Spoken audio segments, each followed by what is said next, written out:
Bonjour, bienvenue dans ce nouvel édito de l'Insoumission.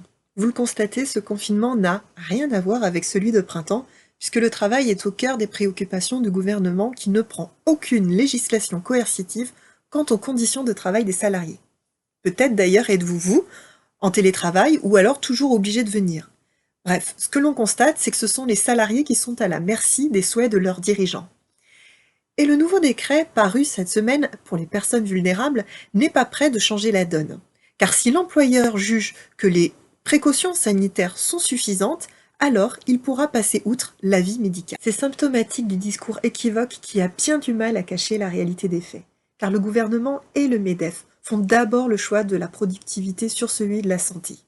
Rappelez-vous, la lettre des dirigeants, comme chez Thales, annonçant qu'ils n'allaient pas généraliser le travail. Rappelez-vous qu'ils ont supprimé les CHSCT, qu'ils ont supprimé les critères de pénibilité. Ce sont les mêmes qui ont pinaillé sur la prime Covid au sortir du premier confinement. Les mêmes qui payent toujours aussi mal ceux qui sont au front.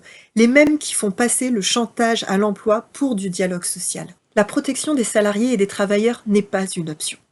Et pourtant, on a un gouvernement plus attentif à distribuer des amendes aux gens plutôt qu'à contrôler les entreprises et les conditions de travail des salariés. Rappelons-le à ce gouvernement qui est toujours au chevet des actionnaires. La protection des salariés n'est pas une option. C'est un droit fondamental.